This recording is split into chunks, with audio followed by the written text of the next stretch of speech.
What is going on? This is going to be a quick video because there's really not much to say. Giants lose to the 49ers. They fall to 2-7. No surprise. I mean, honestly, we're just watching games now to see the development of Jackson Dart, and he's going to get injured too. So I give him maybe 2 more weeks, and then he'll be injured too, and then there'll be nothing to watch. But if we did learn anything from the game, injuries are not the problem because the 49ers have more injuries than the Giants do, including having to use their backup quarterback and having no offensive linemen, basically, no receivers, and they put up 34 points. Now you could argue, well, they put it up against the Giants defense, but they're also, what are they, 6-2 now? Or 7-2? Or 6-3? Yeah, it's been a long, long night. But either way, they have a winning record with backups. So that can't be an excuse. I think the problem with the Giants is that the guys who are playing are not backups. They're practice squad guys. That's like below backup level, right? So it's really no surprise. And you can blame the defensive coordinator, you could blame the head coach, you could blame all these things, but at the end of the day, whatever it is, it all doesn't work, and these guys need to be gone. Now, I know that people are in favor of in-season firings of the coach or the defensive coordinator, and honestly, we did that with McAdoo. It's not going to change anything. It might give a brief spark for like one game, and then it'll just be back to business as usual. But this regime, I don't think we'll be back. And I was of the thought that Shane would be back. And now I don't know because here's the thing. There is talent on this team, right? You have obviously Jackson Dart, and I'm gonna pose a question at the end here, but you have Jackson Dart, you got Cam Scatterboo, and I know Dart is more attributed to Dable, but because I think Shane wanted to draft Shedeur Sanders, but regardless, he made the move. He made the trade happen to get into the first round and get Dart. You got Dart, you got Scatterboo, you got Neighbors, you got Carter, who statistically hasn't played that well, but he is making a difference on the field. But the thing is, you also have some big misses, right? Big miss on Hyatt, who was a third-round pick. Big miss on Neal, who was a first-round pick. You have Kayvon, who, look, Kayvon's not a superstar, but he's a good player. He's solid. He doesn't give up on plays. He's always chasing guys down. He's pretty good on the run, in the run. Yeah, you probably drafted him thinking you were getting yourself like a Micah Parsons or a Nick Bosa, right? A guy who could get double-digit sacks every year. And it doesn't seem like he's that type of player. But he's definitely a solid starter in the NFL who could play the run, who you could do different things with. He's athletic. He could chase down quarterbacks. So he can do some things. So I'll give that one a win too. But here's the thing. How hard is it to be a GM in terms of picking players when you're picking in the top 10 every year in the draft, right? So every round, you're basically getting the top of that round. So you don't really have to outcompete other teams to get your guy. You're basically ahead of them. And there's also some talk too that Mara interferes with affairs with who they draft and who plays and all that. But regardless, I don't know how much you could give to Shane about the talent because, like I said, this isn't like, hey, we've been winning games and winning playoff games and we pick at the end of the draft every year. So it's hard for us to reload because every year, we're getting the worst of the first round picks and then the worst of the second round picks. No, we're drafting at the top of the draft every year, so we're getting the best. So his hit rate should be higher. It's probably around 30%, which is already below average. But when you factor in that we're always at the top of the draft, you should be hitting at 60%. And look, part of that is development. I understand, right? How many of these players really have skill that is not being used? And just decision making. Like Oshevsky yesterday looked like the best guy on the field, and why is he just seeing the field in garbage time now? So, in the game, look, you knew they're they're really good at scripting their first couple of drives, but then the other team adapts, and then the Giants don't adapt. They don't know how to deal with it, and they just keep doing the same thing. And Dart's out there making plays. There's one garbage time touchdown. And I mean, I don't know how you get disheartened how you don't get disheartened if you're Dart. I mean, he dropped a ball right on Slayton, and he dropped it. I feel like if I was Dart, I'd be like, am I in the twilight zone? How are this many professional? Like he's like, I had less guys drop passes in college, and those are college guys. How are professional football players dropping this many passes? I mean, how many times are you gonna hit Theo Johnson right in the hands and you're gonna drop it? I mean, it's almost unfathomable that you can hit a professional pass catcher in the hands that many times and he drops it. It's almost like you have to be intentionally trying to drop it. So I don't know how you're not disheartened if you're Dart. And what the funny thing is we're like, oh, we got a lot of injuries. Receiving core is basically there. Yeah, Neighbors is down. Okay, but Slayton was there, Wandale was there, Theo was there. I mean, these were the guys you were going to roll with for the season. So your entire passing attack can't be reliant on one guy. I mean, that's like saying, oh, if Justin Jefferson goes down, the Vikings can't pass the ball. And like, no. Devise ways to get these guys open, and they're not doing it. And I don't want to hear about the whole, oh, well, Dable and Dart shouldn't be broken up. No, Dart doesn't need Dable, okay? Because basically, a lot of their big plays and points have come off script plays, where whatever play that was drawn up by Dable and then called by Kafka didn't work, and now Dart's just buying time until somebody gets open or making a scramble. You can get any coach in there to do that. So, and speaking of the coaches, um, where do you go from here? I think I might have said this in a previous video. You got to stop with these unproven guys. Okay, you got to get a guy who's proven. Now I understand that that's tough because if it's a successful proven guy, generally they stay with the team that they're with.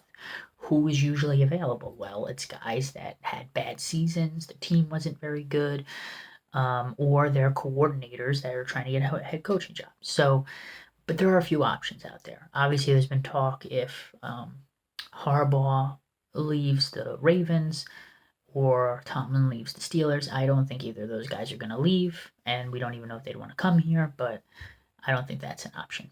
But I do think you need a proven guy. Now, I know this is going to be contentious. I think you should go with Mike McCarthy, and I'll tell you why. Is he a great coach? No. Could you attribute a lot of his success to Aaron Rodgers and his greatness? Sure. But there could be a small chance that Jackson Dart could be Mike McCarthy's next Aaron Rodgers. Not that Jackson Dart's going to have the passing prowess of an Aaron Rodgers, but just that guy who likes to win, can be a leader, and can really execute your scheme. And what's interesting is that I know there's been some contention about Mike McCarthy and do players like him, quit on him?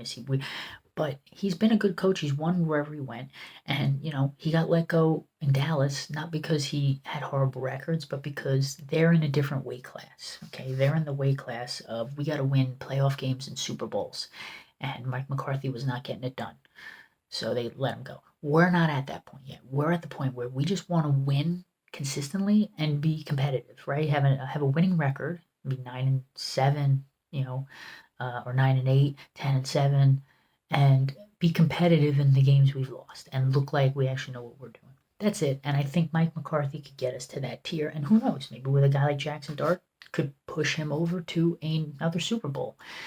In the event that it doesn't, all right, so you stick with McCarthy for a while, you get that winning culture back, that, hey, we can actually have winning records in the NFL. And then in a few years, if you decide, all right, look, it's time to win some playoff game stuff, maybe then you'd look for a different coach. But I think he would be a pretty good option. Lane Kiffin, I've heard he might be okay. I think he was a head coach in the NFL a while back, but he's college head coach now. How is that going to translate? I don't know, but he did work with Dart, so maybe that helps, and he can really run a familiar offense that Dart likes to run, and that might help. I don't know. That could be a way to go.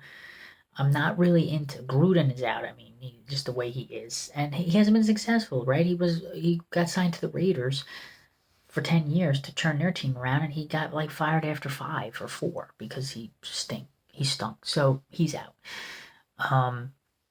So I think McCarthy would be a good option because you want to find that coach, like how the Broncos got Sean Payton, right? Sean Payton retired, took a break from football, and then wanted to come back, and then the Broncos got him, right? So it wasn't like he was fired or had a complete like failed season. So that's my take on that, but we'll see. Now the question I wanted to pose is, there's talk about this regime should have been cut last year, coming into this season in the off season, and we should have had a new regime come in. That way they could pick their guy quarterback and reset. And I'm wondering, what would you rather have? Would you rather have the situation we're in now where we got our quarterback thanks to Dable? Now, he might not know how to develop him, he might not know how to call plays for him, but he recognized that he was the best talent in that draft. So we got our quarterback, but we don't have a coach, and we don't really have a great GM. And so now, I'm sure whoever comes in is going to want Dart to be the quarterback. So we have the quarterback.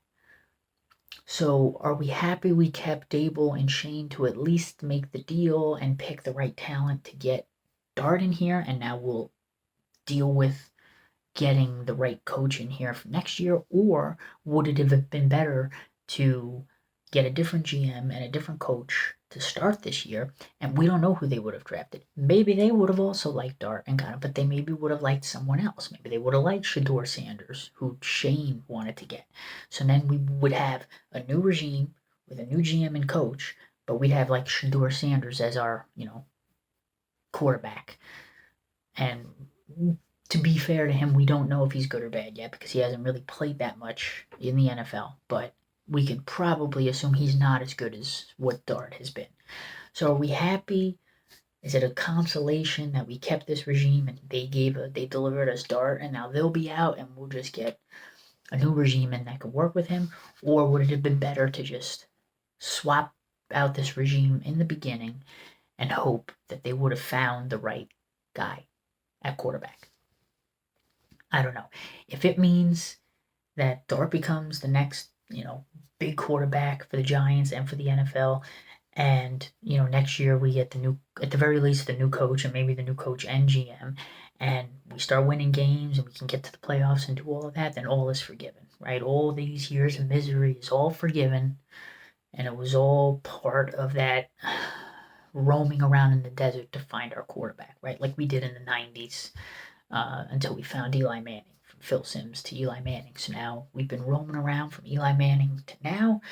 This regime got us Dart, but then they'll be out, and then the new regime can come in with Dart, and maybe we can move forward.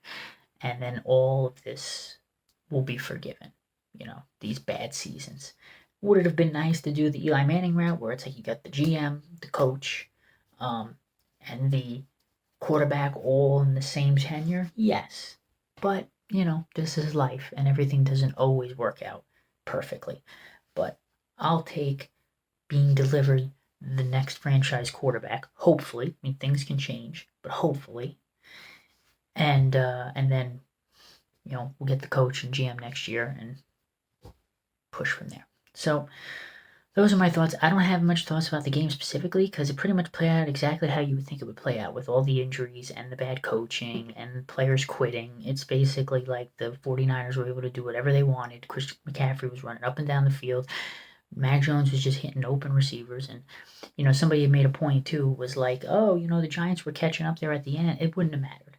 Okay, towards the end, the 49ers were playing down to the Giants, right? They were letting them play soft so that the Giants could get plays and run the clock. And also, they were ahead. If it looked like the Giants were catching up, they could have easily just went down the 49ers, scored another touchdown if they wanted to, or put the distance back. So it was never as close as the score showed. And so, yeah, it's pretty much your standard Giants game. Couldn't do anything. Looked like we're quitting on plays. Nobody has any heart. Bad coaching scheme. And got outplayed by the other team. So there's your game. And, again, can't find a kicker. I would think that'd be the easiest thing to find in the NFL. We can't do it.